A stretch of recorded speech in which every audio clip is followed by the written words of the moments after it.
to another episode of Engage TV. I'm your host, Harrison Kratz, and today I am actually in Washington, D.C. again with Ashley Wolos.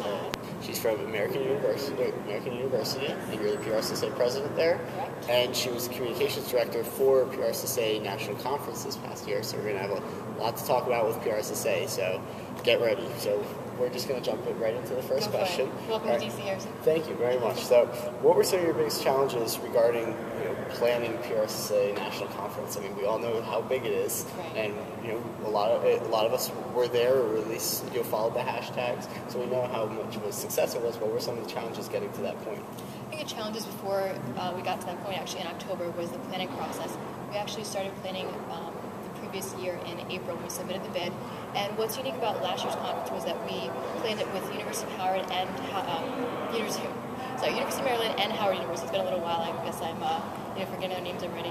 Sorry, guys. So it was a great opportunity to kind of network with them, plan it for that long of a process. I think the biggest challenge was just handling the day-to-day because we were at 3 different schools, so we had to rely on Skype sessions and conference calls and just being on top of our emails, which is a little different. And managing school, too.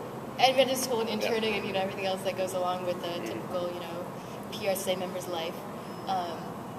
But it was really rewarding. I would absolutely do it again. I'm still in touch with the new committee for the University of Florida's team, and they are going to have a phenomenal conference. I'm going to have a little plug-in for them, so stay tuned for what they have going on as well. Great. So, stepping away from conference, but still within PRSSA, now you've been the president for this year, or? This year, and the previous year, I was VP of Publicity and Recruitment, and then before that, I was just a member. I've been a member since my freshman year. Okay, so as president, and also throughout your time at PRSSA, what any special projects or initiatives that you've taken on to kind of make American University PRSSA even better? Sure. Well, as America's most politically active campus, I think 6 years running now, AU has that standard to keep up. And this past October, right around conference, we elected a American University student to local DC government, and we were approached to be the communications team.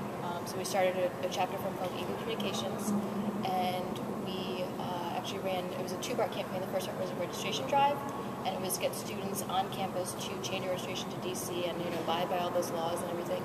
And then the second part was actually running their campaign, and there were 2 students.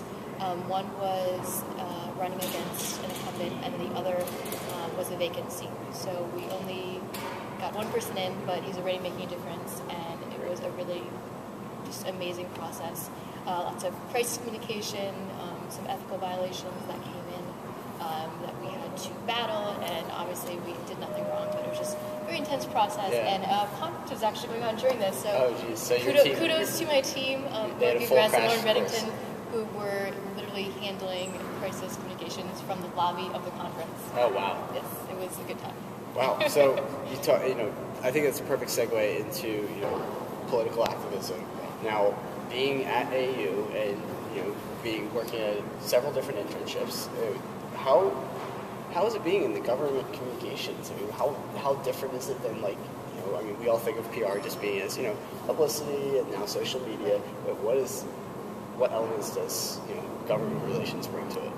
It's a little trickier because your audience can be broader. Working at Fleishman-Hillard right now, you can't really talk about what you're doing. I talk to PR friends, interning across the country, what they're doing, what their clients doing. With the government aspect, you have to really be careful of what you say. We all sign non-disclosure forms, but when we work with the government, they don't like to say that they're outsourcing to PR firms. Yeah. But a lot of them have, really gotten invested in social media. So it's kind of been watching those hiccups along the way and kind of see what happens. Like the Army took off their social media account. Okay. But a lot are kind of figuring out how to go about this. So I definitely think that that'll be a trend in the coming years, how to promote social media and, having an online presence into government relations. There's a lot of NGOs in the area, so, with the free social media platforms, they're, really engaging in this. Now, how would a student either coming to DC in the future or, looking to go into government relations, is there a special mindset or a special mold for something like that, or is it pretty much just test it out and see what works? I think it's just being aware of everything that's going on, definitely trying to get your foot either a firm that kind of specializes in political communication. There's tons of smaller firms, mid-sized firms here in DC. It's not just the top 5 or 6 PR firms. A lot just specialize in that. So definitely trying to see if you make it from more that way. Conferences that are just held in DC.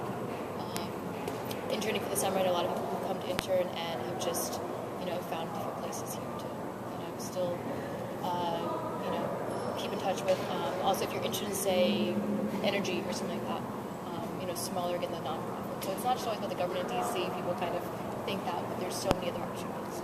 So, as far as interning and finding that right opportunity, now you've been at, how many internships have you had in DC now? Capitol Hill, Animal Planet Discovery Communications, a little bit of an offshoot. An advertising marketing PR firm for a year, and then now Fleishman. All right, so four and then conference. And then conference, yeah. So you have, clearly your experience in interning. What process have you gone through, and what's, been the key to finding the right fit? Key to finding the right fit is always networking, because it's not just where you see yourself where you want to go. It's getting to know the people who work there and the opportunities for advancement, kind of seeing the culture of that organization as well. Do you ever go for an internship maybe to where you see something maybe down the road, or do you mostly go for, this will be a great experience, let's see what I can take from it, and then you're going to move on? A little bit of both. A little bit of both? Yeah, you just kind of get a different impression once you're there for longer, and kind of, get the lay of the land, decide if agency or corporate or, government is where you want to be.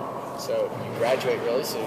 11 weeks. All right, so I don't want to, we don't want to shock you too much or bring it, right? Yeah, right. But what do you, I don't want to ask you what you're doing, but what do you see yourself doing? What are you looking to take on after you graduate?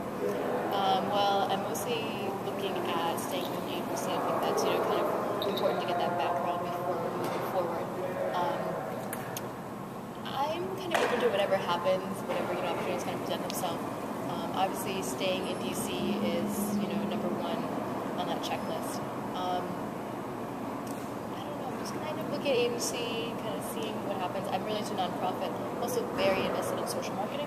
People kind of understand it as social media and marketing, but no, it's social marketing, for some sort of cause or initiative. So ultimately, that's where I'd like to be. Looking to stay in DC? Or? Absolutely. Absolutely. Not applying any roles, so hopefully I'll find something in DC. All right, well, good luck, and thank you for joining us today. I'll let you get back to Fleishman-Hillard. Yes. And lecture's almost over, guys. Yeah, right. So if you want to follow Ashley on Twitter, you're at AW. No, Ashley AW.